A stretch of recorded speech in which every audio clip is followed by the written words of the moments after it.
Okay, so it's probably going to be kind of a short night at class.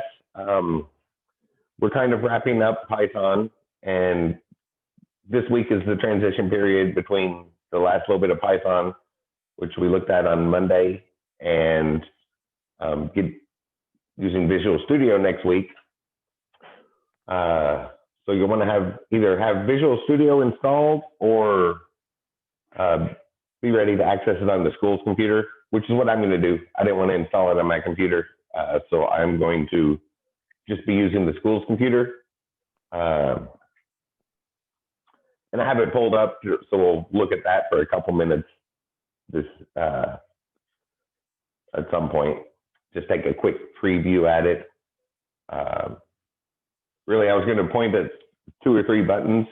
The important one was going to be the reset button, and then just suggest that you just click around on stuff and look at things and periodically reset it to the default values as you get used to that. But we'll take a look at that in a moment. One thing I wanted to mention as we finish up Python, do you have any questions about that tk-enter stuff the other day, or tk-enter? I've even heard some people call it knitter. No, not yet. Not so far. But I probably will have questions later. Okay. Yeah, because that's more the software we actually use, where there's buttons to click on and boxes to type in, and not seeing a console. But yeah, if you have any questions, just let me know. And as we finish up Python, I did want to recommend something.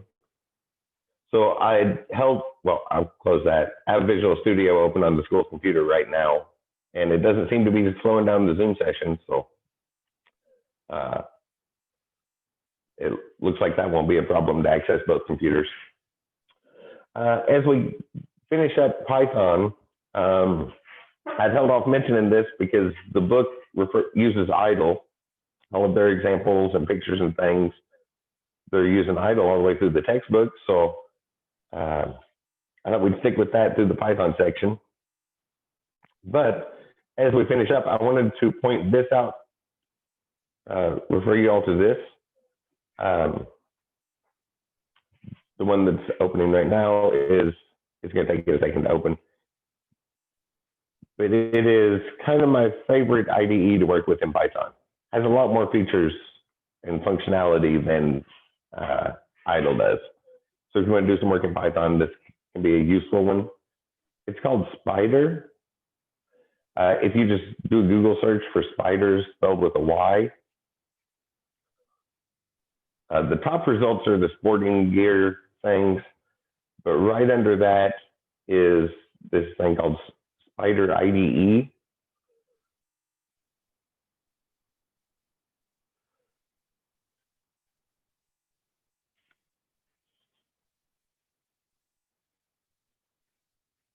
Well, maybe something that's slowing down the internet down a little between Zoom and through access of another computer. Okay, so it's just a place an IDE that's integrated development environment. The glorified text editors where we write our code. You can just come to spider-ide.org and there's a download button and some descriptions and all that. You can check that out. It's a very powerful IDE.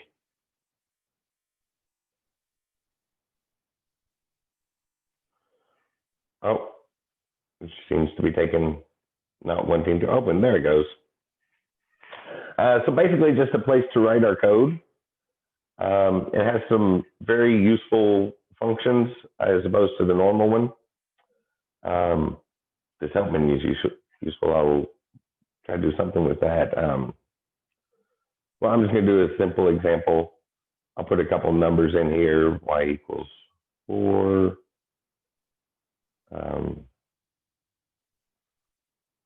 For I in range 10. Y plus equals X. Oh, wait. Z equals X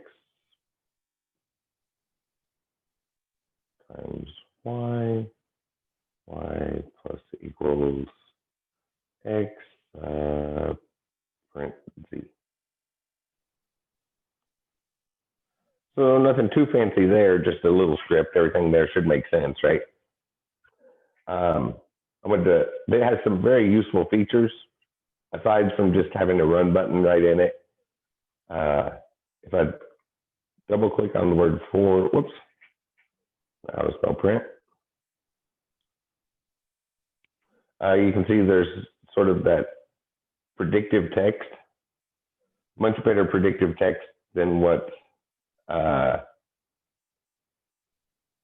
idle pulls up. Print that, save that, it should all work.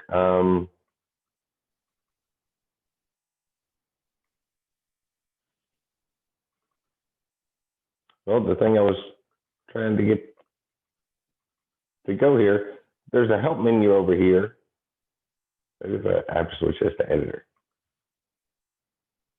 And then double click on it.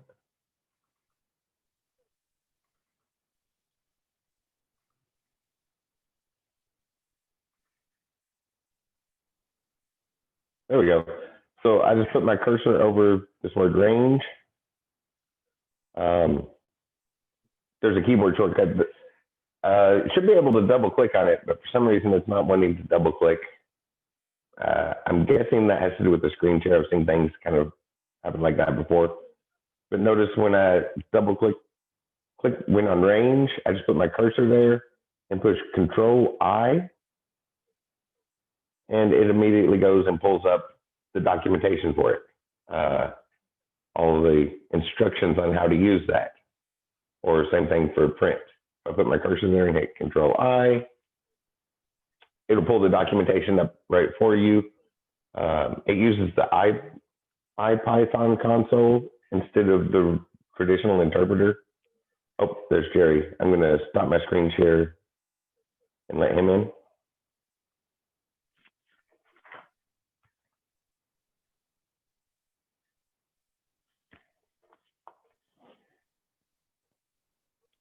Hello, Jerry. Hello. We were just getting started here.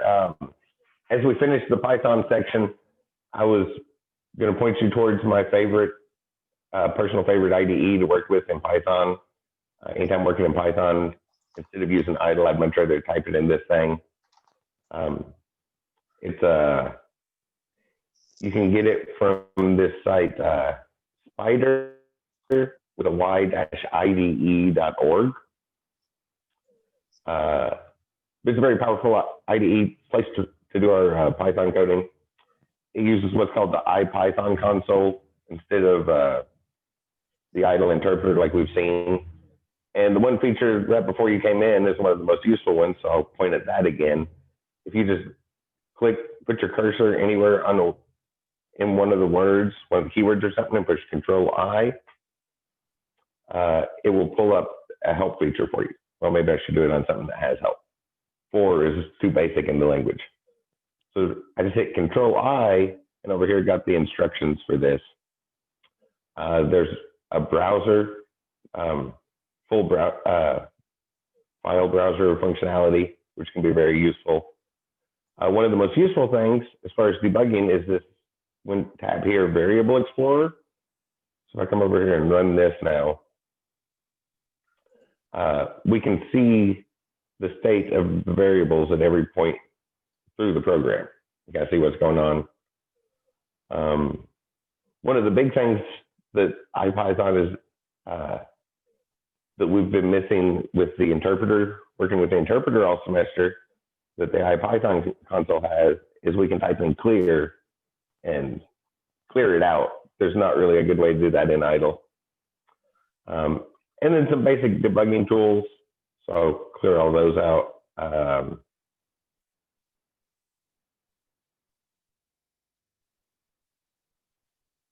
So we can just kind of step through our code.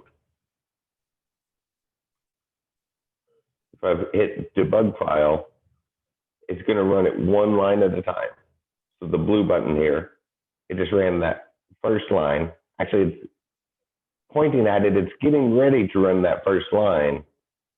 And I can just step through the code one line at a time. Which one's step? Might be this one. Oh yeah, run current line. So it ran that line, moved to the next one. You can see the variables coming up, which is very, very useful to have tools like that when you're working on things. Just keep stepping through this, and you can see kind of see what's going on at every point in, I'll click it a few times, and just kind of watch the variables change. And that way, if there's a problem in the code, you can pause it and step through it one line at a time. There's technically a function like that in idle, but it's not as good as the average one. But a whole lot more tools and things to work with. You can create a project and automatically organize everything into projects. If I hit new file, you can actually set up what a new file looks like, so you don't have to start with a blank file every time, and go ahead and get a starting point and things like that. But much more powerful IDE. So as we finished up with Python, I wanted to use idle all through the semester, because that's what the textbook uses. So any pictures and things like that are referring to that. But this can be a very useful one. Has a much better predictive thing for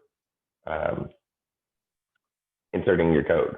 You can just start typing, and whenever something comes up, you can hit tab to fill it in.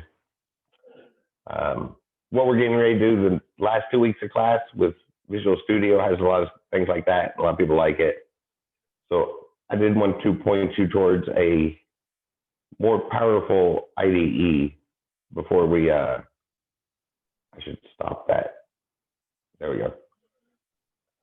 Before we leave Python entirely. And this is my favorite one to work in. It's written entirely in Python, and it's open source. So you can go to GitHub and grab the source code and modify it yourself if you want to.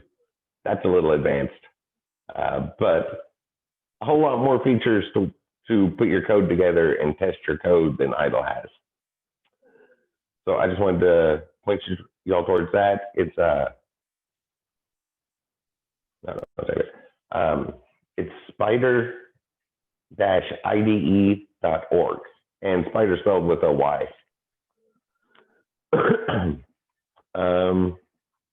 Which is a much nicer place to put code together than idle. So as we finish up with Python, I'll then point you all towards that. And the content for this week, there's a couple pieces of content. Something called GitHub is one of the big ones. Why don't I pull that up?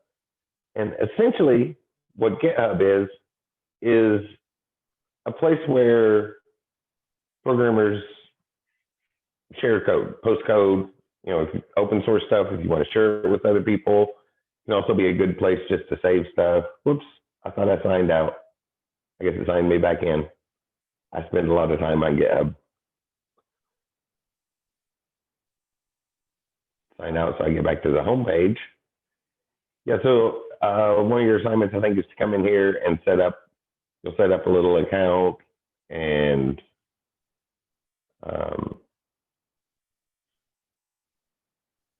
do they not have a login button?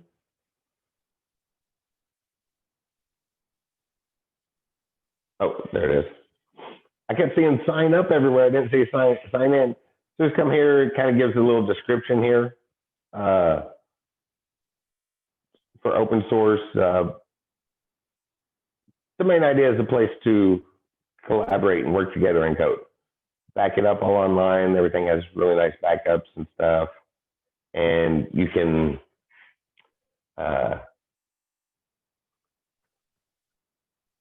access other people's code and programs and stuff. So where's the thing I put it together yesterday? Yeah, did y'all see that announcement I sent out? I sent out the link to this one just for an example of looking at things I GitHub, and this will be a useful one. This just automatically starts writing those class files, like last week's assignment, where we have the all the getters and setters, set have class, some name, and then we do the initialize method, go into self word everywhere, and all the use getters and setters, and all that stuff we did last week with the classes. This just automatically writes that. I needed it for a project, so I thought I'd just yesterday, and then it was like, oh yeah, the class is talking about GitHub this week, so probably a good time to go over that. And if you find stuff on here, you'll often see links to GitHub, and wherever you just go to the main page for whatever site it is, and you can just download the code. There's ways to import it directly into your stuff. That's a little bit. We're not going to look at that per se this week, but the way we can just import other Python modules that are in our code with this thing on GitHub, you could import it straight into a Python script as well. We won't really see that. We're just going to go download. So you can go to code and download. That's kind of the easiest way. It'll download as a zip file, zip folder, whatever the project is. There's downloads. And if we just open this up,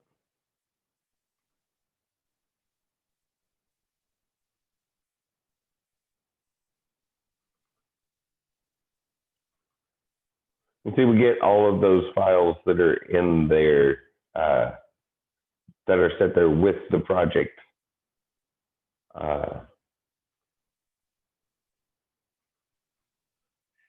And install licenses and everything.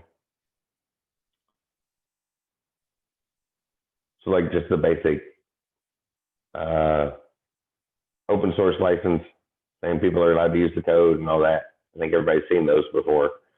We can set those up. Once you have an account set up, it's really easy to create a new one. I'm just going to come back up here to my top level and go over kind of uploading code. Well, I'll show you what this class does real quick. If I drag it in here, I think it was this one.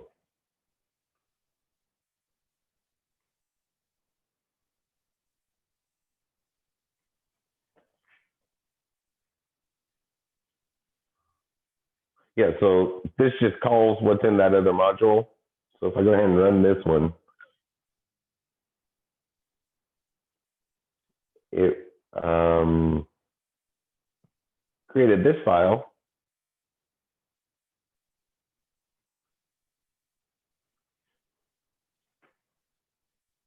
Which is all that stuff we saw last week, right? So create a class, set up the initialize method, and all the getters and setters, which isn't really a finished class, but that's things we know, all that's parts we know we're going to need. So it speeds up the process quite a bit, especially if you're getting into a project that's going to have 30 or 40 of those. If you had to write all these lines on 30 or 40 different things, that gets a little time consuming. So I just put together a class that does it all at once. And then basically you just pass in a name for the module, a name for the class. There's also a spot to pass in a parent if it's going to inherit it from stuff. We didn't really see that in class yet. And then a list of the attributes, all as strings, and it'll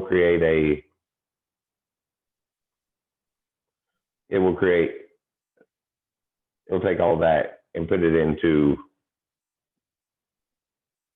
just a basic class. So there's still some more stuff to do, like come back and put, like default values. So maybe you want all of those to equal 1 or something. If you need to do other methods, define some self return x plus y plus z, that sort of thing. A little bit more to do, but a whole lot of the work is out of the way. So that's what I put on there. I needed it yesterday and thought I'd share it with you all. It might, as an example for GitHub. something to use.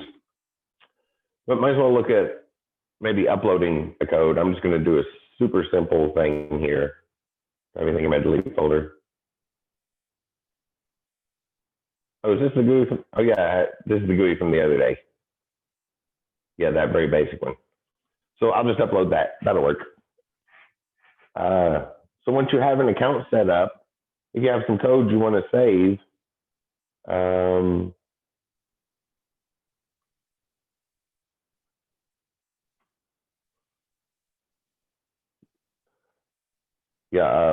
the first page, there's like some social media sort of stuff. You put a profile on there and you can put long descriptions talking about your code and stuff, or just create new ones. So it's called a repository, so a place to keep things. So we can just create a new repository. And to set one up, you just have to give it a name. Class example. And it'll check and make sure that it's okay. Not a name already in use and all that stuff. Decide whether it's going to be public or private. And obviously that can be changed later. So you can keep it private while you're working on a project and then make it public when you're finished. Add like Readme instruction files, some sort of license, and all the standard, a bunch of the standard ones are here. So the Apache license, the GNU, the MIT license. I usually click one of those three. The standard open source stuff. We can put in the description. Class example files from the other day. And then just create repository.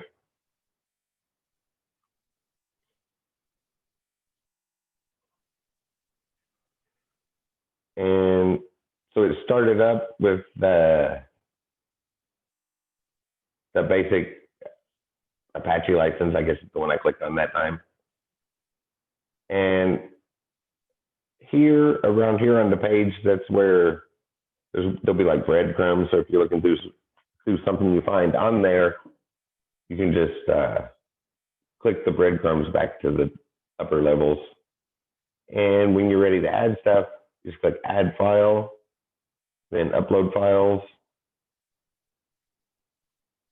And you get the standard just drag and drop thing. Just grab it, drag it over there, wait until it says everything's ready, and then commit to the changes, which will put them directly in the main project, or you can create a branch. So I'm going to commit the changes.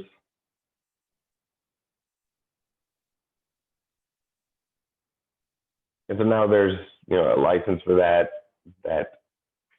the thing we put on there the other day. So if you just wanted to, if you know a piece of software that does what you want, has the features you want to put in a program, you can just get in there and look at the code and kind of see how it goes together.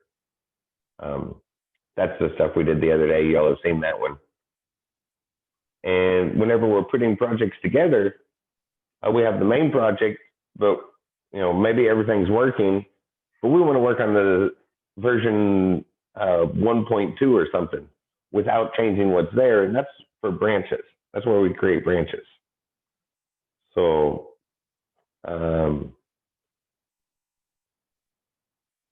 so there's like one main branch up by default.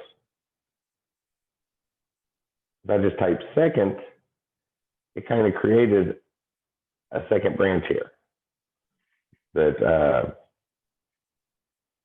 well, right now it's the exact same thing as the main, but I better upload another file. So let me just create a quick something real quick to put there.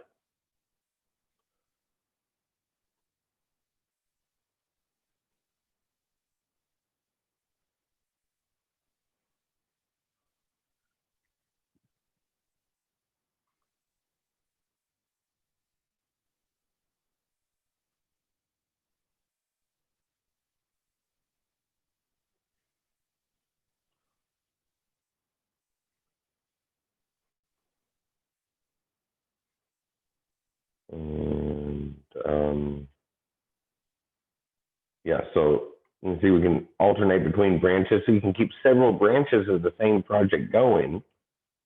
So I'm on the second branch, so if I add this file over here,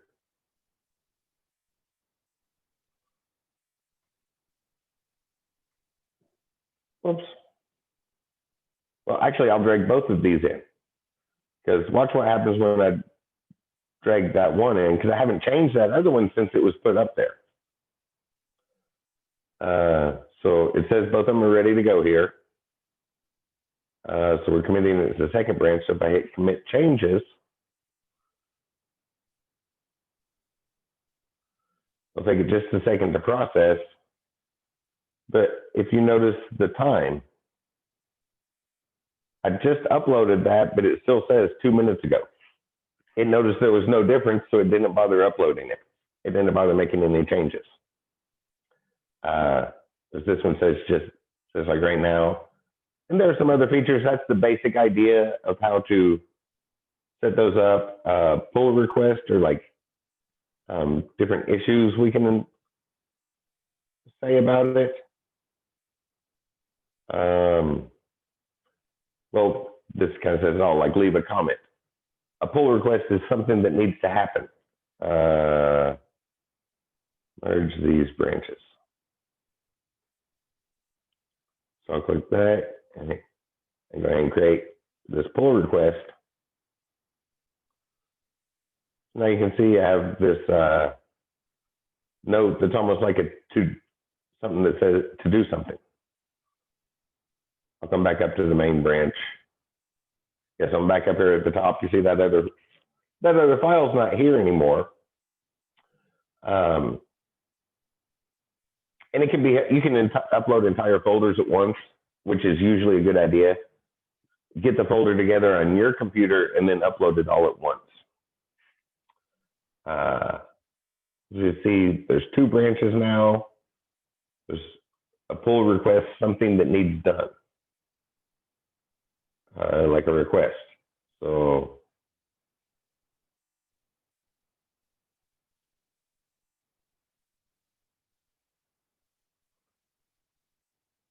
that's saying what's already been done.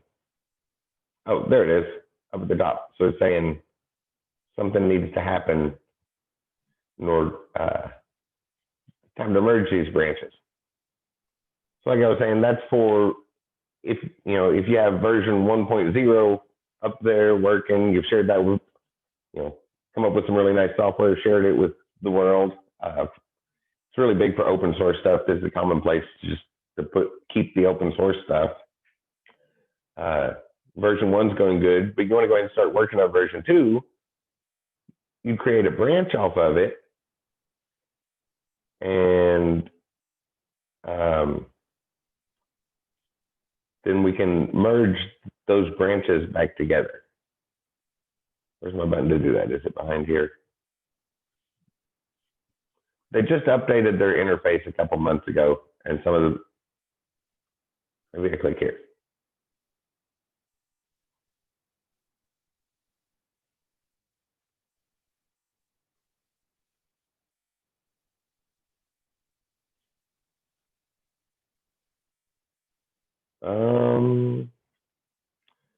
I'm looking for a button that says merge branches, and I don't know where they moved it to.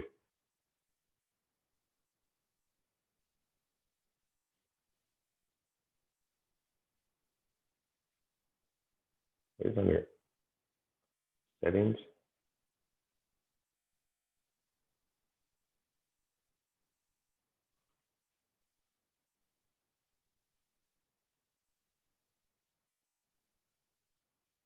Oh, it's got to be somewhere close to where it used to be.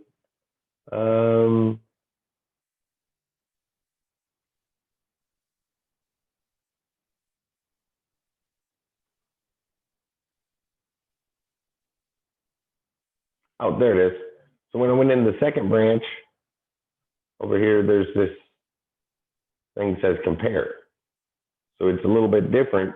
So when we hit this button that says compare, it's going to go through and tell us what all the changes are, and then look and see if we're able to just close that second branch. It's like, okay, version 1.2 is ready. So we can go ahead and merge them together, which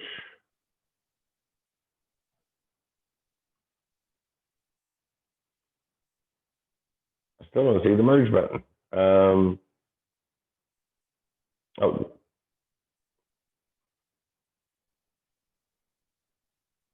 nope, that just went back right to where I was.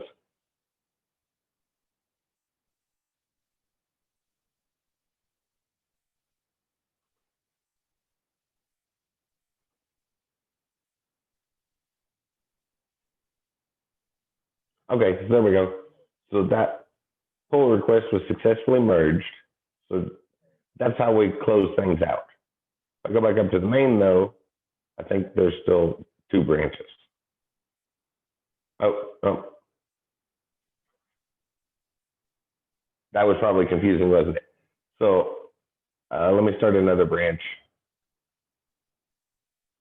Or I'll add something else to the second branch. If I go over here, do I have a Python file I can upload?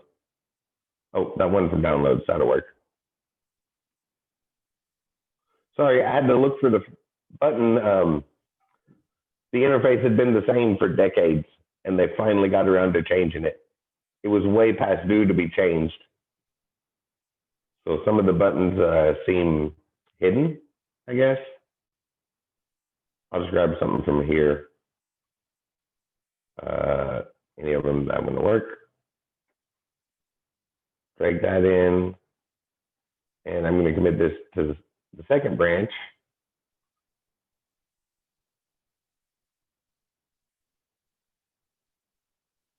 So now on our second branch is a little bit different than our first branch, so we can come in here and make comparisons between them.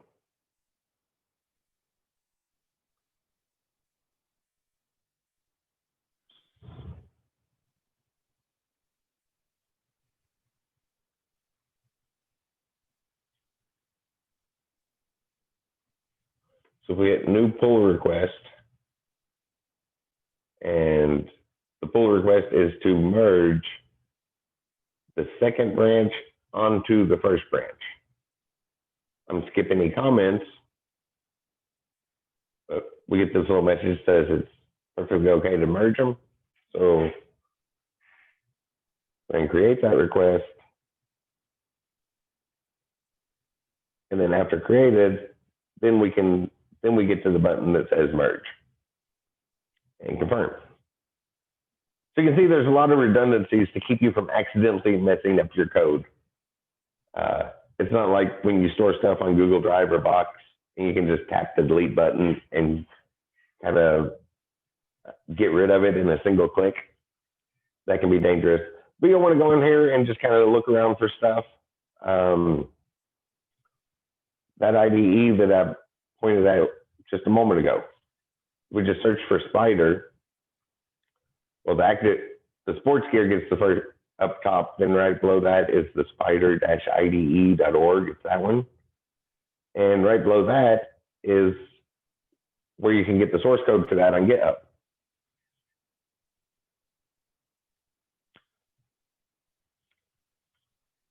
Which, yeah, once this pulls up, one of the things I like about this one, there's something with the .py extension. It's written in Python. That's one of the main reasons I like that, because a lot of the other IDEs that have a lot of functionality and stuff for working in Python aren't written in Python.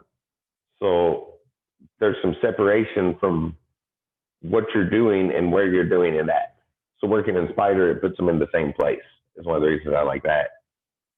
If we go into this app one, you can see all of the files that's written in are Python files. And you can just kind of get the code this way. Anything you find, you can download the code right from, there's lots and lots and lots of stuff on there to look for. So I think that's part of the assignment, is to look around and find some things that find some code, programs that you like on there. Just kind of take a look at it basically. There's not really a whole lot to do in the assignment. It's just kind of click around and get familiar with it basically. Any questions about that? Nope. Have you all heard of GitHub before? Not before now, no. Okay. Yeah, I was wondering, a lot of times people will have not necessarily heard of it, but from various Google searches over the years, they've clicked links that lead to it before and not really known what they were looking at. It's a place where programmers share code. You can collaborate with other people. So like that was on my account, but if you have several, actually one more thing, might as well show delete since I made that one that's going to be deleted. No need to wait till after class to delete it. What did I call that? Oh, there it is, class example, probably that one. So to delete one, up on the home page for it, over in settings, the little gear icon. Oh, whoops, wrong settings. This little gear icon. They should have a different gear. They should have a different icon for the web page one. The one up top that says settings is that's the main one. All the way down at the bottom, nicely highlighted in red, is the danger zone, things probably shouldn't do.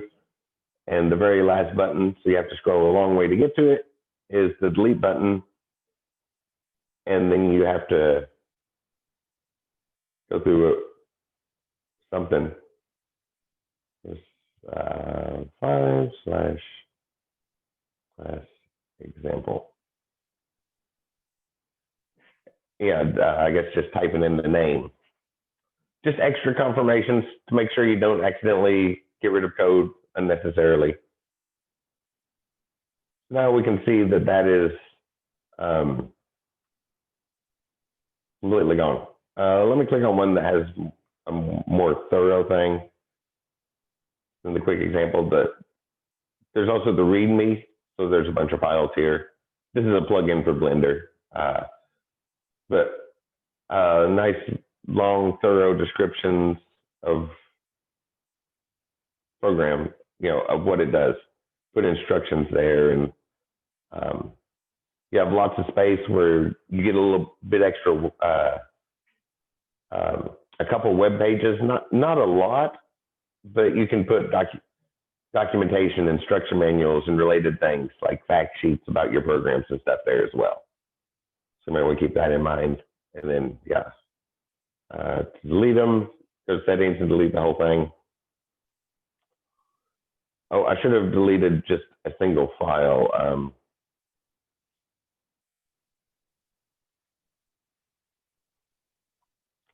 I'll go back in this one. I don't want to delete anything from it.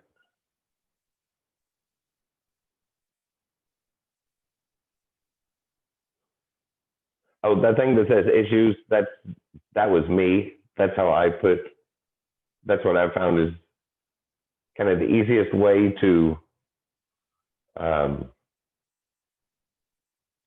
put pictures in. Because you're allowed to post screenshots and issues, and then it gives you the code of where they saved it on their server. And I just copied that. I think there's probably a more formal way to do that. But go into this little folder here, or the file itself, and then there's a delete button there. So if you wanted to delete a particular file out of the project, you have to go in and delete the files one at a time that way. But it's something that you'll want to click around on it, kind of just set up an account and look around the site, basically, is what that assignment is, just to get started with it. What time is it? 6:46.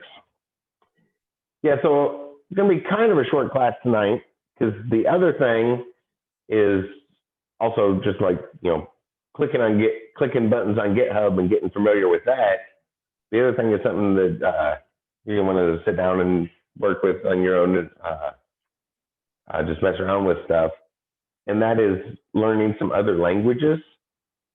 To avoid having to install stuff, I would suggest this online IDE. I've been using this one a lot, ripple.it. It's pronounced Ripple. I don't know who decided that. When I looked at that word, I thought it was repel. Which, by the way, do y'all know how to check pronunciations? Is when Google put their voice translation thing, that voice recognition stuff together, and Amazon put theirs together and all that, they did leave that available. So if there's any word that you want to pronounce, you can put that right in Google.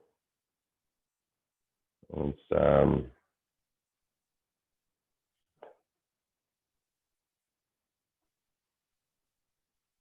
and yeah, then there's, oh, that one didn't have it. I guess it's a French word. Let me see this. Yeah, so you get the little button and the picture on how to hold your lips and everything.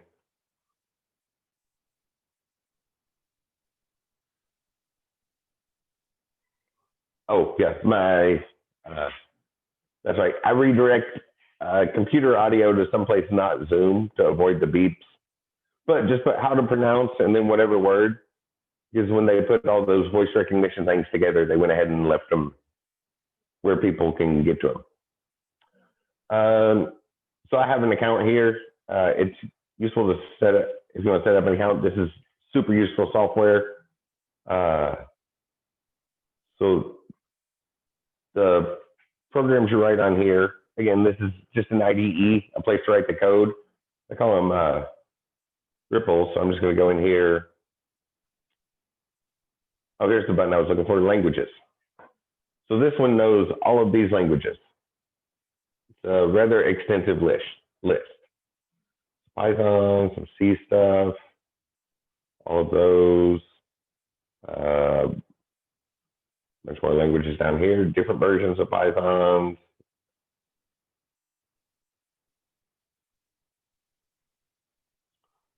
So you can see when I start scrolling, this list goes on and on and on and on for quite a while. So there's a lot of in short, there's a lot of languages to work with here. So once you're having an account set up, and to just do something quickly, you don't even have to set an account. If you scroll all the way to the bottom, I always scroll all the way to the bottom. I know it's there. There might be one at the top as well. There'll be a button that says new Ripple somewhere. You just click that to create a new one and get started coding. What language should we start with? You do C. Do C? How about some C++? Will that be okay? Sure. Modified C. They kind of take the same thing. Very similar. But when you'll create that and excuse me, take it a second to load. But it kind of gets a little start default file right off the bat, so you can kind of see what's going on, get an idea of what the language looks like. So include, that's equivalent to importing something. So we're going to import this other library here. Might have a lot of files to work with and stuff. And with C++, we put everything in the main. That's the most significant difference. With C would be like what we started doing the first in Python, where we just write it, all the stuff that we would put in the main method, we just do it on, line 1, line 2, line 3, all there. But here we can split it up a lot better, basically.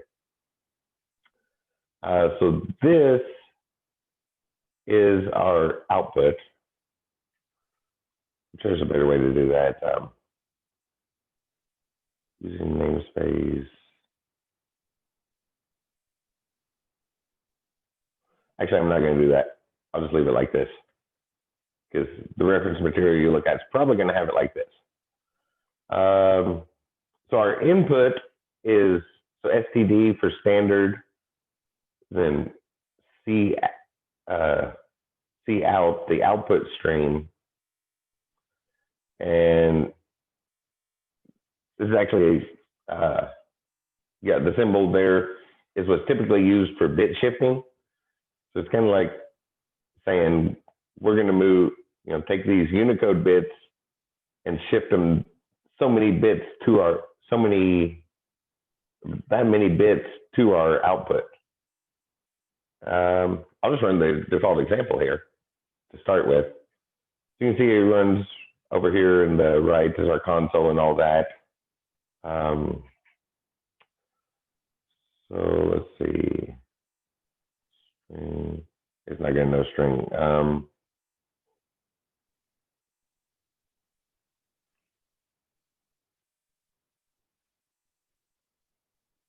Nope, I can work with strings, so I'll use a character.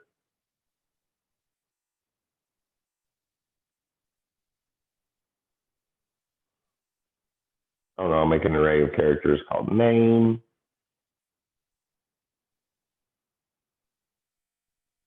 And that'll be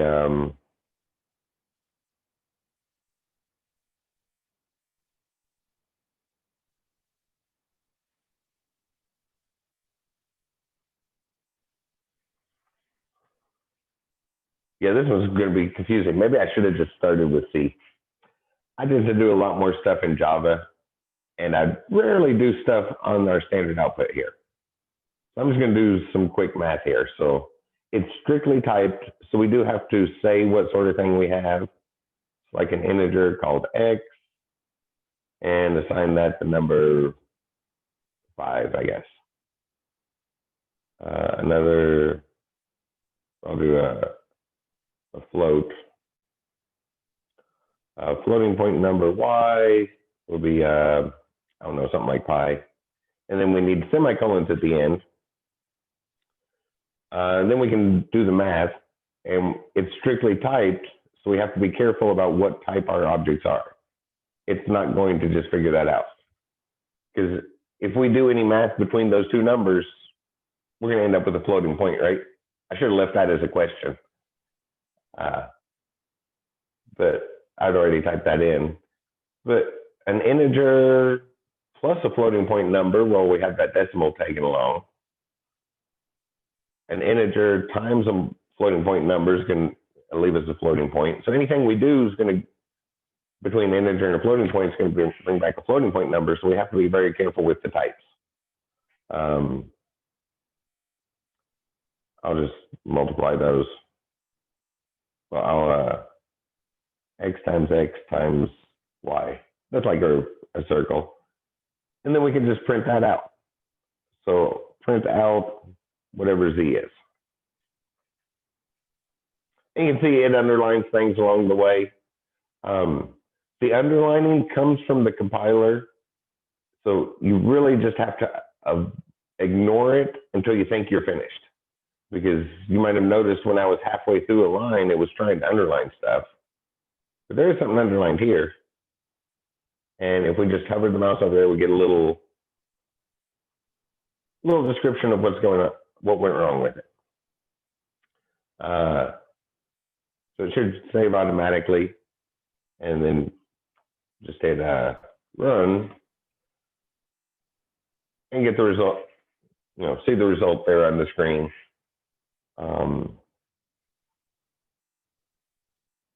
I'll try to put in an int there. What do you think would happen? What do you think is going to happen if I put that into an integer? So we know if we multiply those numbers, we get 78.5. Any guesses on what it's going to do if I try to put that into an integer? Maybe it can't can't concatenate those two variables. Maybe can't add them up. It can't fit. So what you were saying at first, Yeah, is 78.5 is the answer, but 0.5 doesn't fit in an integer.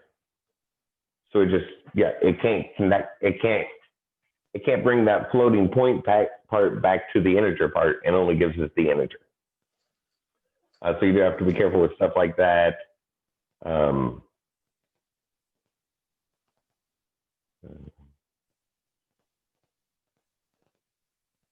Declare character called name. To print a prompt, I actually have to print the message to the screen. Enter a name.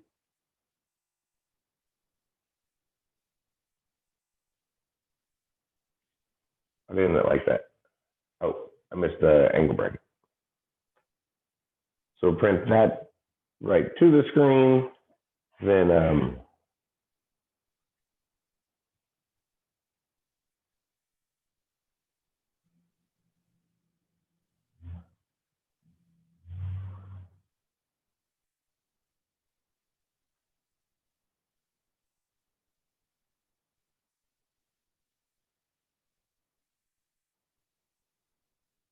maybe I can do that as a string. What's he going to say if I do this? I'm going to do this the other way. Using namespace SDEV.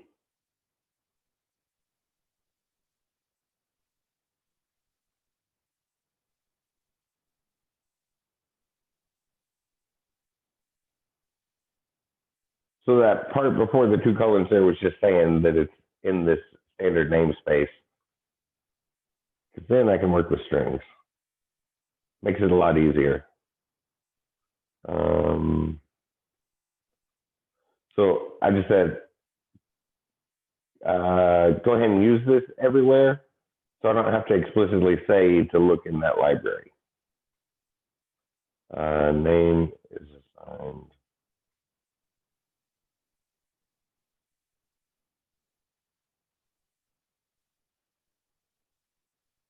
Oh, it doesn't need to be a character. Probably an array of characters. And this is what you'll end up doing a bunch of stuff like this. Just start working with it, typing some stuff, see what's wrong. Brackets are not allowed here. Oh, so we can see the message very clearly, right? The brackets are not allowed there, put them after the name. So for an array of characters, I need to put those brackets over here.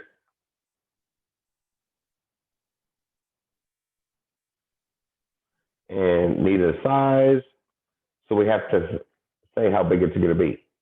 I'll allow for 16 characters.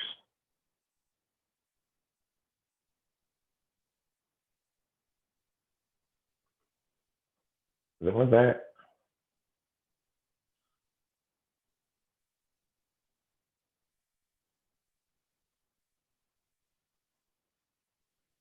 Can you use equals there? I don't think I can. Nope.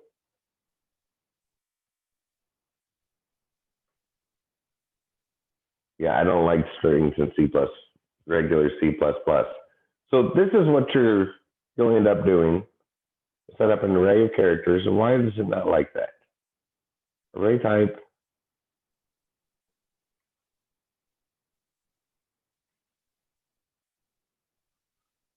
Character is not assignable. Oh.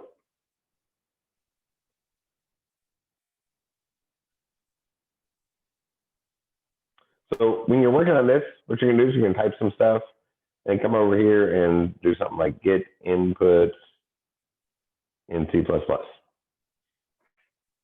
You'll have probably done that a few times for Python, right? And you'll just see some sort of tutorial. User input strings.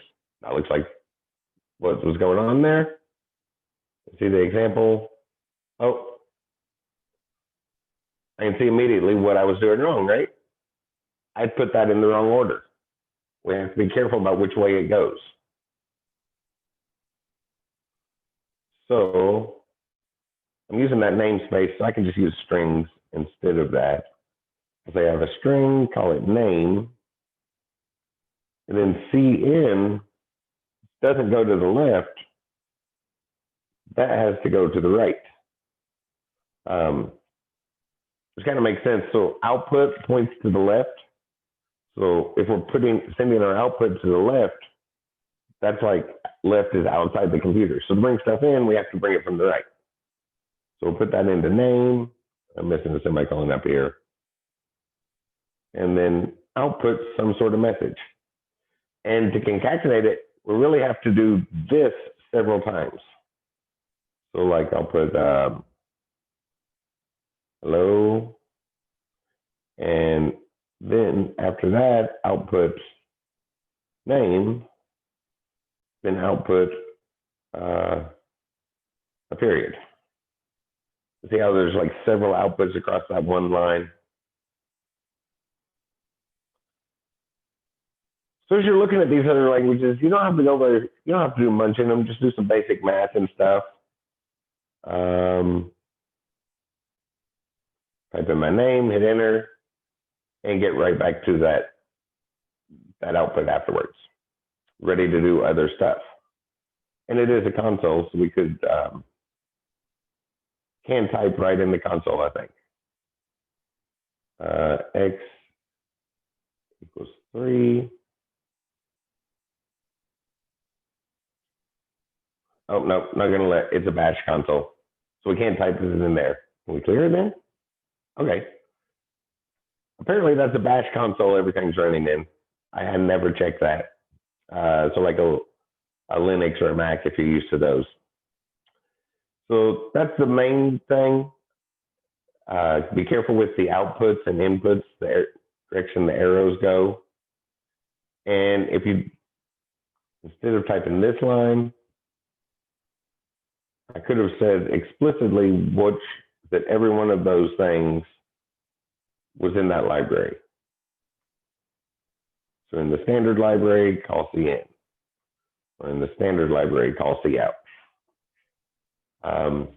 And with C and C++, we get tremendous control over the machine. Actually, almost a dangerous level of control, because no matter what instructions we pass in, the computer will run them. No warning messages or anything. So eventually people kind of cleaned that up. Everybody did their own thing, and it turned into an unwieldy beast, a huge monster of libraries that's almost impossible to keep. It's almost impossible to keep track of, and to try and kind of clean it up some. That's when one of the first big ones that was very successful was Java. I'm going to create a Java one. Java is probably my favorite language to type in. We have all the power of C++.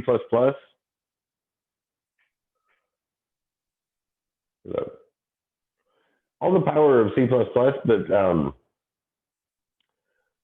the way I like to describe it is they took away the lack of warning messages.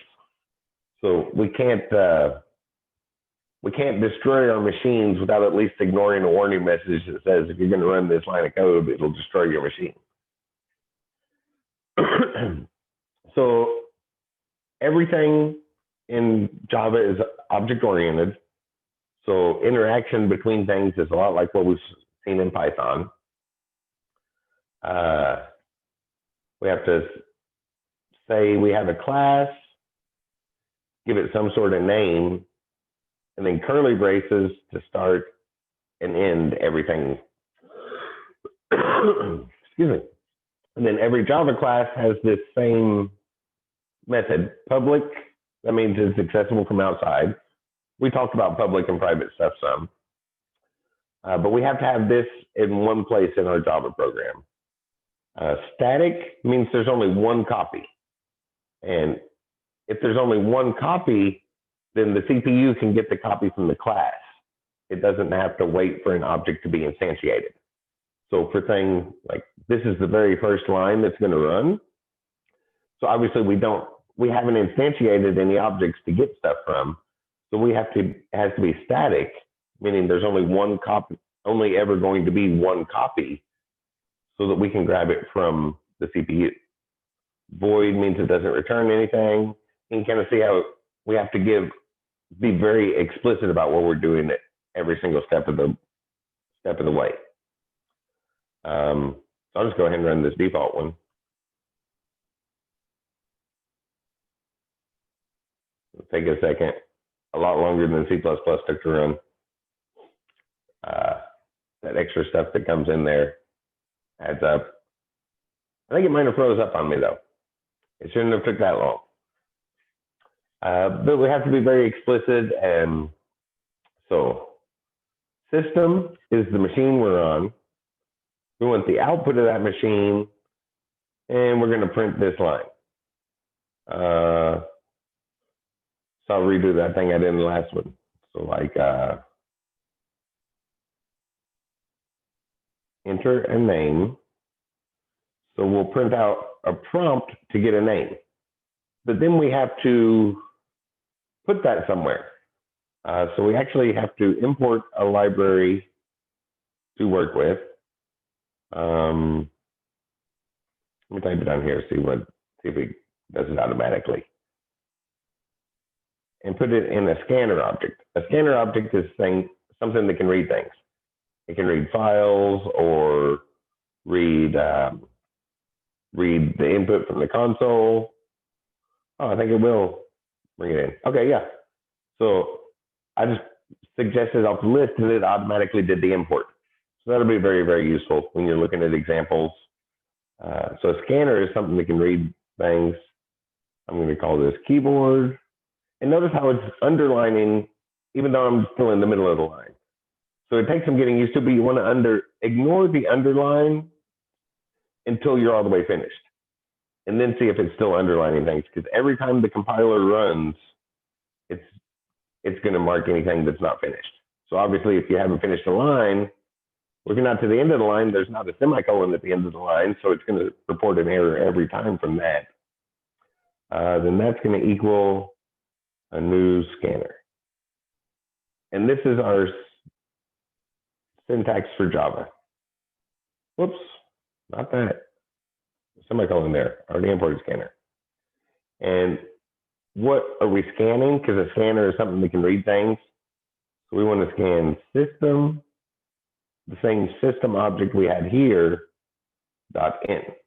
And the default system in is the keyboard. So this is the default out, system out is the monitor, and the default system in is the keyboard. And we need a scanner if we're going to access the input stuff. Then we have to put that somewhere. So I'll create a string called, well, I'll just call it name again. Is a new string. And I'll start it off with a blank string like that.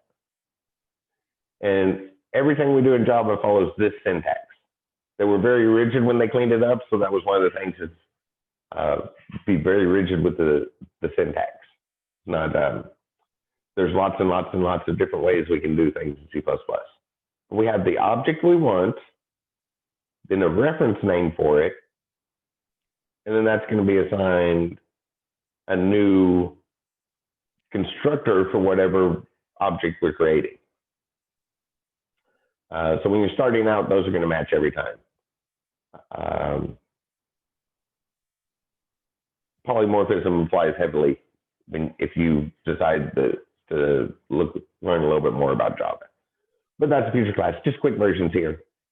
And now that we have a name, we can output that back to the screen. So system.out.print line, or, well, you can see here, there's a whole lot of different prints. If I scroll down, there's a lot of different ways to print things. Most of them look like print or println. Println has a line break. So hello plus whatever's in that name variable. So kind of the same thing. Oh yeah, I was just mentioning the print line and just print by itself on that prompt, I probably don't want a line break. That way I'm typing right next to the prompt. If I run that, hopefully it won't take too long.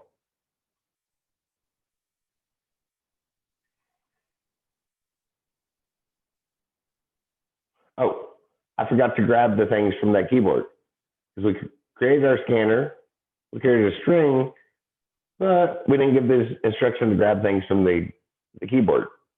So name is going to be keyboard.next. So the very next thing that goes into the keyboard. So if we type a lot, whenever we hit enter, it'll wait until we hit the enter key. And then things will be split up by spaces. So it'll grab the first thing before a space. So if I run that, and you know how you all know how coding goes. You just start doing some stuff and make sure you're checking examples along the way. Just go over to Google and how to get input in Java. And you'll get all kinds of examples and tutorial things. Make sure you check tutorials where they have explanations, because if all you see is an example to copy from, you might not fully understand what's going on there. So make sure whatever you're looking at has an explanation. That way you can do it in a slightly different setting. Might as well do some math here too. So Java is really just cleaned up C++, so it's still the strictly typed thing. If we have an integer, we have to say it's an integer. And it kind of follows this same pattern. So the object, we have a reference name for it. So an integer, I'll call it X, that 5, a floating point number called Y, I'll make that 3.14, and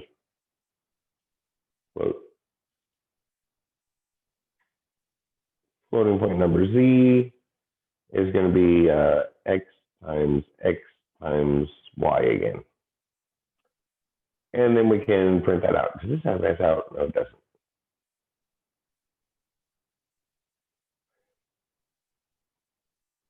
And since we type system.out.println so often, most IDEs that are set up to work with Java specifically, you can just type SOUT, S out, and hit tab, and the IDE will know that you want that whole line because it shows up a lot and it's kind of a long line to type.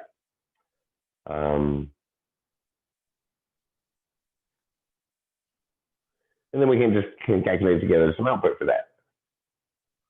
So I'll run this. Whoops, I meant to comment out that first part, so I have to enter a name.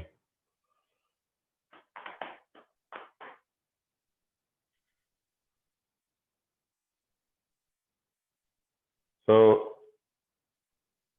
when we get problems, so cannot lossy conversion.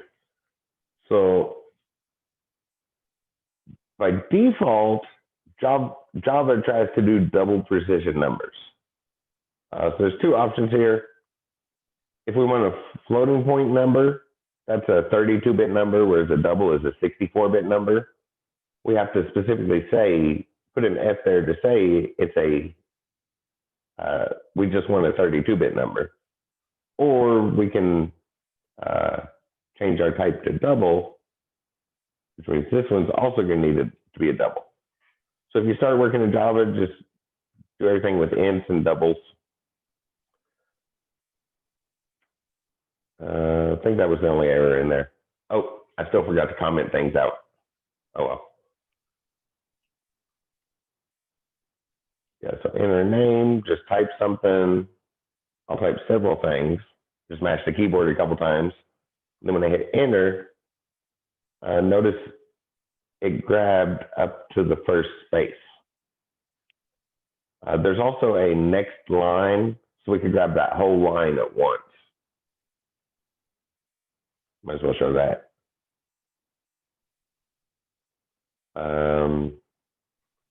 If I do next line instead of next,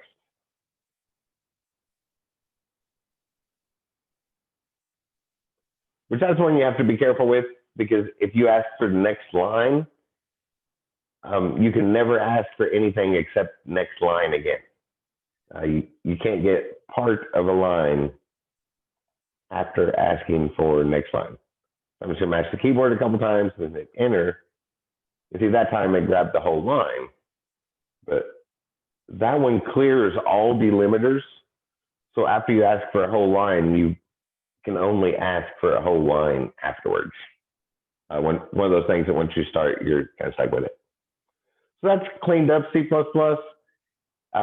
When you look at examples, it might be better to C++ Java, while strictly typed, is a little bit closer to what we were doing in Python. With C++, there's so many ways to do things.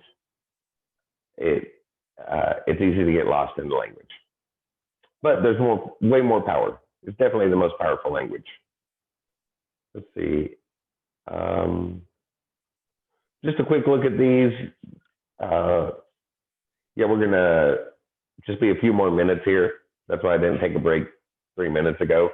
Because you're going to want to go around and kind of look at some tutorials and try some different languages. And this site is really nice. I have JavaScript on my notes from the other day. I believe you asked about that, Jerry. One of you two did. I think. Yeah, a very popular language. Yeah, when we look at the most popular languages in the world, a lot of times JavaScript will be the most popular language. You'll see JavaScript at the top of the list, which is a little biased because that's the official standard for HTML, which is another thing. We have to have HTML go. JavaScript can't stand on its own. So there has to be some HTML go with it. Yeah, so this one doesn't really have anything. They just set up our files, and for HTML 5.0, there's 3 languages for what gets transmitted to the client on the browser, and then we'll have at least one other language running on the server on the other side. So CSS is the style sheet, which is standard. Pretty much all languages know CSS because that's what graphic artists learn. So people in the art department all know how to do CSS. So it's been worked into all languages, and it's an excellent way to apply style to things. Very efficient. So we have to have some HTML to go with it. So I'm just going to type some HTML here. Oh yeah, I started to say this has the live time talking, or lifetime chat room, multi-user editing. So if you want to use this one and hit any problems, you can just send me a message and we can jump on here and chat and work on the code at the same time. So that's another reason why I was going to suggest this for doing that. I'll put an input, ID equals input.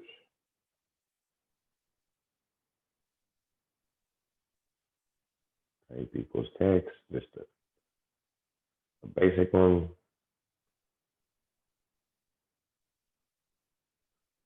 Have you all seen HTML before? No. Okay, so this is a markup language.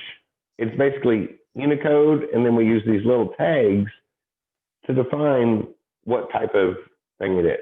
So with HTML, it's all going to be text. Like this says, for P, that means a paragraph. So everything between this P, between angle brackets, this paragraph tag, and over here, there's a closing paragraph tag where it's /P. So everything between there is going to be defined as a paragraph. Markup languages are incredibly efficient for the computer. That's one thing that confuses a lot of people at first is we type so much more in a markup language, and when people are new to programming, they're like, there's so much more to do there, but with the markup language, we see the entire thing. with our regular scripting languages, there's tons and tons and tons of stuff that runs in the background that we don't ever see. But markup, any markup language is pretty much just straight Unicode running through the computer. So it's way better for the computer, but it involves extra typing. So I created this paragraph, and I put the word input there, and I created the angle brackets for another tag that says input, just to have something to work with in the JavaScript, because it won't stand. It's not enough to stand on its own. So we have to have some things. So P, I'll put something called output. Then I'll put a span, ID equals output. That'll work. And close that. So there's just a couple paragraphs to put on there. Basically just something to put over here. And then we could go over to the style sheet and clean it up and make it look nice. But I just needed a way to grab some stuff. So now if I go over to the JavaScript file, we have to ask for those things. So in JavaScript, we do everything with functions. So like function say hi. And then it gets curly braces. So the keyword function, then the name for it, then some parentheses. And in order to access this box, we have to grab it and put it somewhere. So it's JavaScript is open typed like we were doing in Python, but we do have to use keywords, kind of. If I type name and then stored some stuff there without a keyword, that means we would have global scope. So our keywords just define the scope. The main one is going to be var for variable, and that is function scope. So if we say use the keyword var, our variable is accessible anywhere in between those curly braces it was created in. Obviously afterwards, because we can't use it before we create it. But if we use the keyword var, it has the scope of that entire function. Which that's from the early 90s when they invented JavaScript up until 2015 when it became the official standard. That was the only keyword we had. In order to become the standard, they had to add block scope, so we usually want to use the word let instead of var, which just means just a keyword to declare variables and basically has block scope. So once we say let and then give it a reference name, that variable will only exist until the next time we hit a curly brace. At the next curly brace, it ends. And then to grab stuff from our web page, the HTML, it's an HTML document. So we actually have to type document, refer to the main document where it's attached to, and then get element by ID. So you can see why those little prediction things, it comes in pretty handy typing that over and over and over again. Get element by ID, and then we have to pass in which element we want. So I called these input and output. So on this first one, I'm just going to grab the input from that name ID, or grab what's in the input, and I'll pass in the name.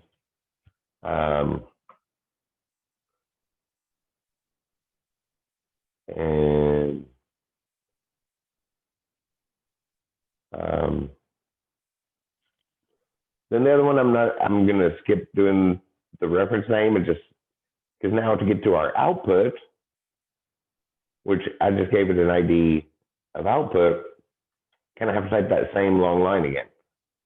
So document by get element by ID.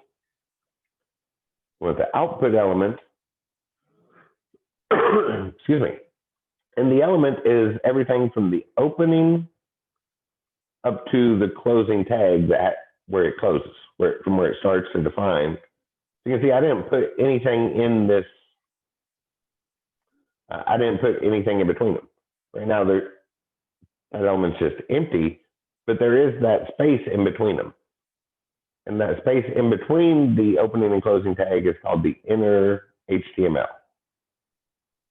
So we can just assign that a string. So like hello plus name. So I'll go ahead and run that. Oh, I did forget something. So I wrote this function, but there's no way to call it. So we either have to do it when the page loads, which obviously there wouldn't be time to type in or add a button in. I'll put a button, and every HTML element has an event handler built in. So we can just type in on and then whatever event we want. So like on a click event, or on a load event, or on unload, or any number of things. And any of those things that it knows about, those will always be assigned strings. So on click, we want to call the function say hi. And so functions will need parentheses. And I'll just put the words click on the button, put a closing tag for the button, then a closing tag for that paragraph. You see, there's quite a bit of setup involved. Now we have this box, there's some empty space here for an output, and then a button to click on. So I enter my name in that, and hit click. Oh, so the errors look something like this. It will try to run as far as it can. So hello, it was supposed to say hello, whatever my name was. If I look at this script, the name variable, what we can calculate it on here, is document.getElement by ID. So all we did was grab the element. It's an input element. So we actually want the value from that element. So grab this element and then get the value out of it, which is the words typed in there basically. Now if I run that again, it reloads. So this time when I type in Chris and click the button, it gets a little message. And then math would be very similar. I'm going to call that rad because the formula I've been using in the last two examples was just a radius. So we could just type a variable, and at that point it has global scope. We can access it anywhere across our, anywhere in the script, obviously after we've created it. That can be dangerous though, because, it's not dangerous, that's frowned upon because that wastes memory. We don't want this, if we're only going to do one little thing with this variable, we don't want it to exist for the next 300 lines of code. That's just wasting spots in memory. And JavaScript especially, that's set up to be transferred. So if we have to transfer extra stuff, that's going to slow everything down. So we want to use one of our keywords, either var or let. And in order to become the official standard, they had to create the let method. So that's the preferred one. It's better to use let, or there's also constant. If it's not going to change and you just want to put it to a useful name, let and constant are what you should be using as a standard. So like x equals 5. Oh, and semicolons. Those last two languages we looked at had curly braces, and then we had to put a semicolon at the end. Semicolons are optional in JavaScript, but it will run faster with them. Because obviously, if we don't use semicolons, then the computer has to figure out where those semicolons should be. Because a semicolon is the end of line instruction. So this is saying, create a variable, refer to it as x, assign it the value 5, end of instruction. Whoops, I keep accidentally dragging that. So it's like the semicolon means end of instruction. So it obviously will run faster if the computer doesn't have to figure out where the end of an instruction is. Same thing here. So let y equal 3.14.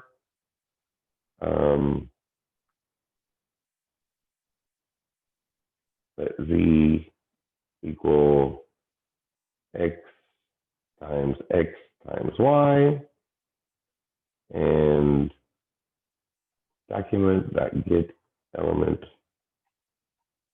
by ID, and I just hit tab to choose it from that little list when it was predicting it. Our output element dot inner HTML equals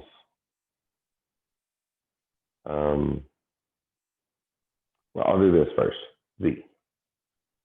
I'm going to make a couple of quick changes to this one. So if I just run that again to get the new code in there. Oh, I guess I have to call this method.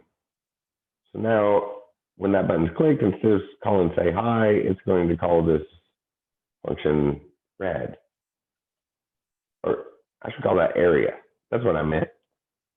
Area of a circle is the radius squared times pi. Roughly what I was typing there. I was thinking about radius and typing at the same time.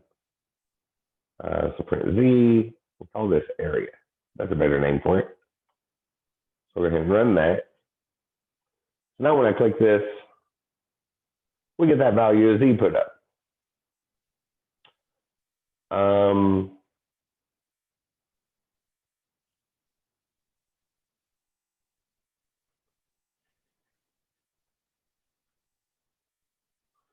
If I took and put Z plus Y on that, just a slight change.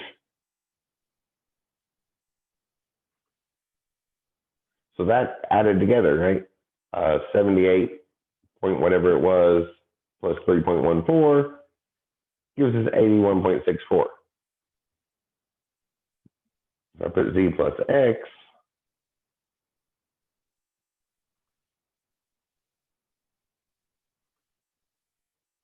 that added together. But it's not reliable about adding things together. Oh, I have to run that again. Let me try turning it around the other way. It's probably going to work both times this here.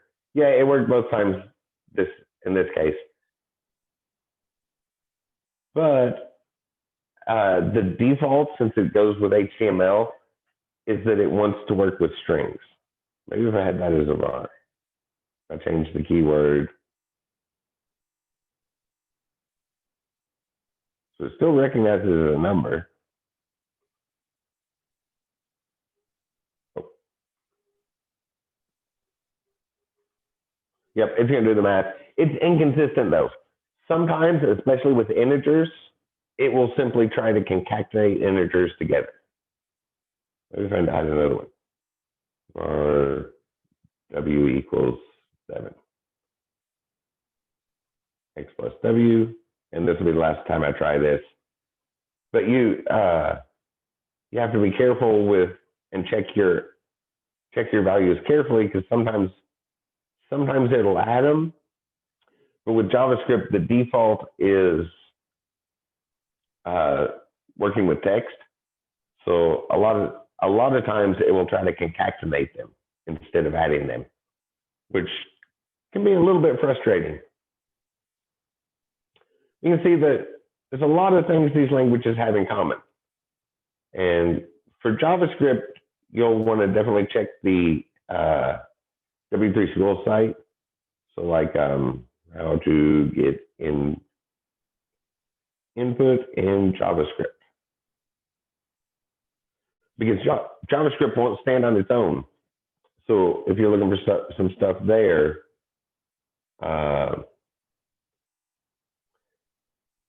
you want to make sure you're using an example that shows the JavaScript and the HTML.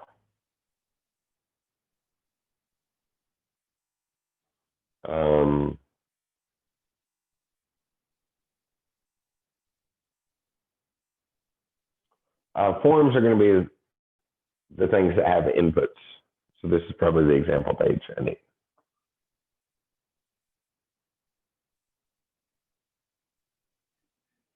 Yeah, so here you'll see, if you go to W3 School's site, you get a prediction of what, you see the HTML and the JavaScript that goes with it and all of that stuff. It's actually set up to go inside of a script tag and all go in one file. And the W3 School site has an editor right on there, so you can try this stuff there.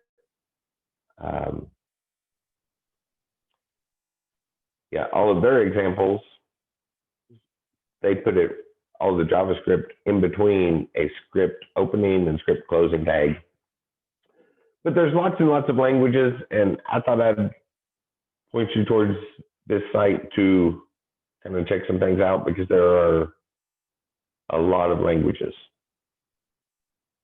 available here. And that way you don't have to install anything. It's just the same way we had to install Python to get started this semester. I don't know why I keep seeing that message, because I can see it's clearly loading in the background.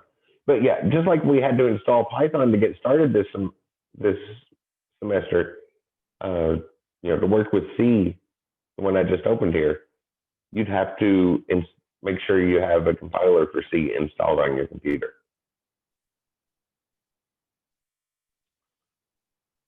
So that looks very similar to what we saw for C++, right? And yeah, it's going to behave quite very similar. Notice in C++, we kind of did this stuff directly. This is set up just with methods. So C++,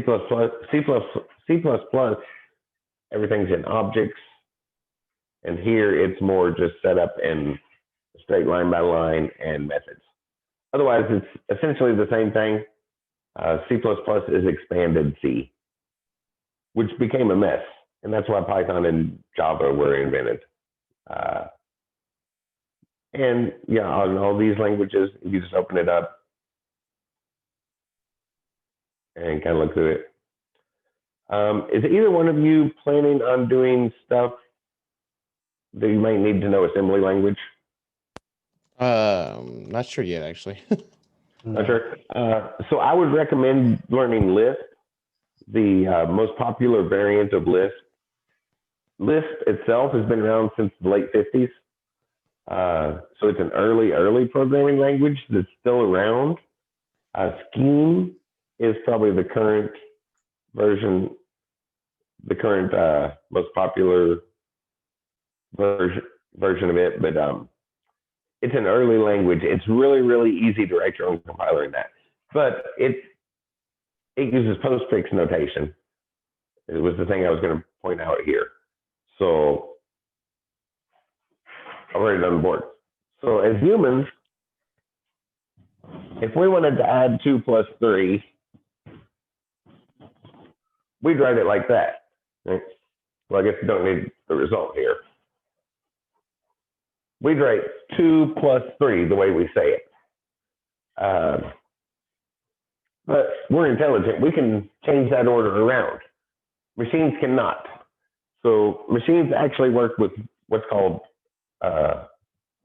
post or prefix, usually postfix, because where we have to say the operator first.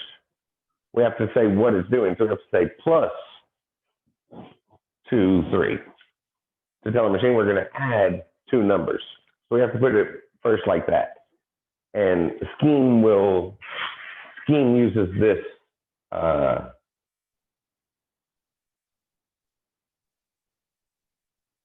this sort of postfix notation. Oh, and remember the other day when we saw lambda? That means wait until we tell it to. So lambda goes all the way back to Scheme. So that's something from there.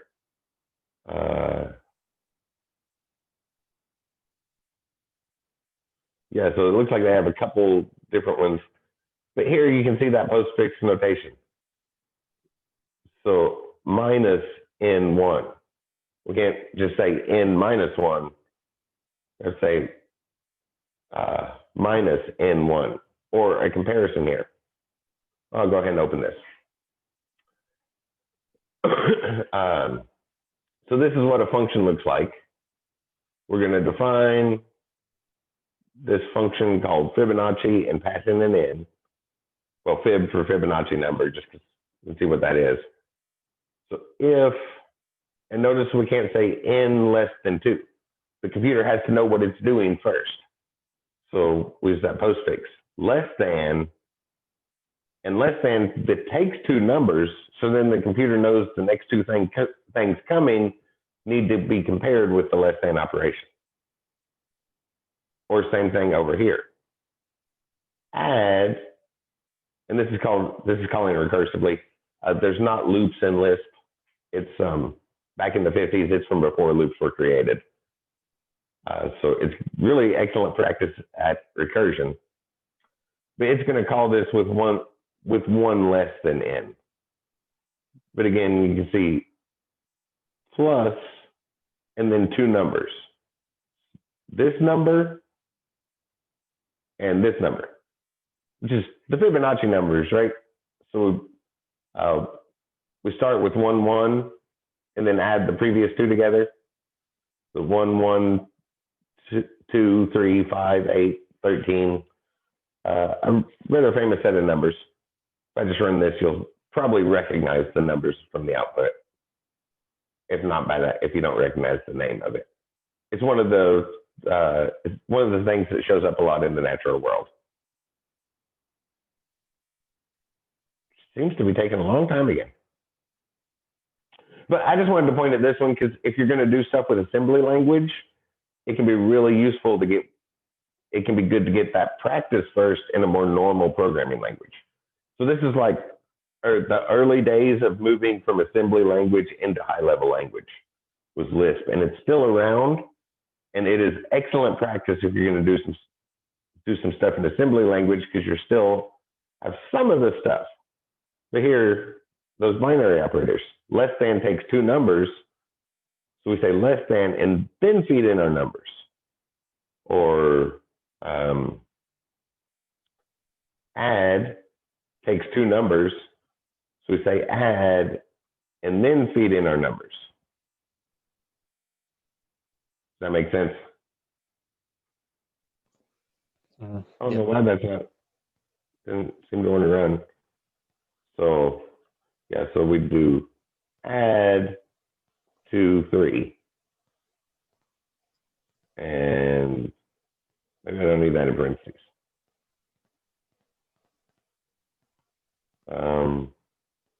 Is it right?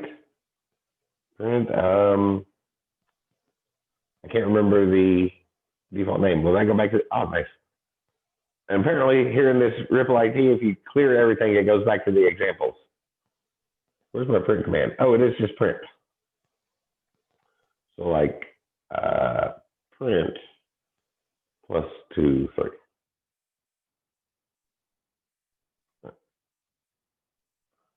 So then we see the output. I guess I should probably put some parentheses around it. And you'll just kind of want to, mess around with it, check things on Google, see what it says to do. But to get 5, so postfix notation, that's what machines actually work with. So if you're going to do something where you might use assembly language one day, it can be really good practice to look at scheme. Or any variant of Lisp, but scheme is probably the most popular these days. And so with that being said, you can tell that for, looking into the languages and stuff, you're going to want to spend a little bit of time messing around with it. Are there any Mac people? Either one of y'all a Mac person? No. No. Okay. Swift is Apple's proprietary language. So that's a good one to know. Just get some practice in Bash.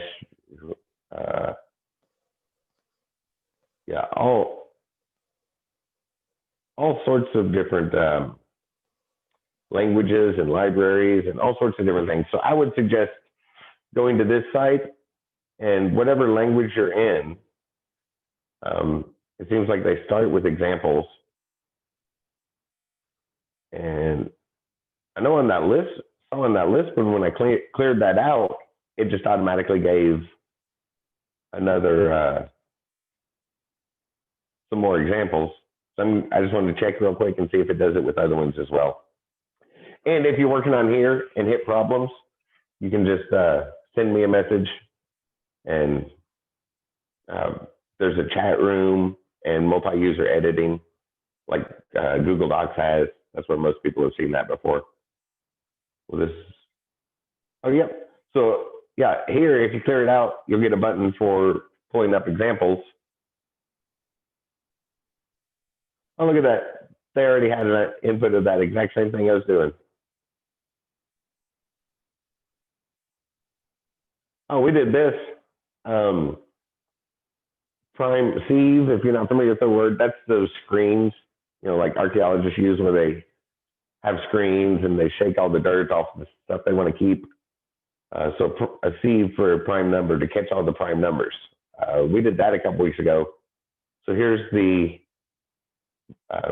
what that looks like in C++. So an example of that on there. But obviously that's something that, lab time sort of things. So y'all are going to want to take some time and mess around with that. And just check that site. Look for tutorials and other help you can find. And just let me know if you're having any trouble with any of them. But otherwise, that was about all I had for this evening. And I should share the screen real quick before we leave one more time. Ended up not getting around to it this evening because I thought we were only going to be there till about 10 after 7. Oh, I've been logged out. Well, never mind. I was logged on. I had logged on to the school's computer to access Visual Studio. I wonder if that computer's still turned on. It probably went to sleep. It probably kicked me off. But I'd logged on to access Visual Studio on the school's computer, and we'll be getting into Visual Studio next week. So make sure you have that installed. As far as looking at other languages, that's what we're going to look at for the next 2 weeks. So, don't necessarily need to have that one on the list. Do you have a question? I saw somebody's mic on mute. No. Okay. Yeah, so that's going to be about it for tonight. So play around with some other languages, give them a try. Most people tend to prefer Python. That's why it's so popular. And if you want to keep working in Python, keep in mind that IDE I showed earlier, Spider, spelled with a Y. So when you search for it, just search for Spider, spelled with a Y, and scroll past the sporting goods stuff, and it should be the second thing Google finds. It's a much more powerful IDE. And give those other languages a try. See if you can get through them, and let me know if you get stuck on anything and need some help. Otherwise, everybody have a great weekend, and I will see you next week. See you next week. Yep. See ya.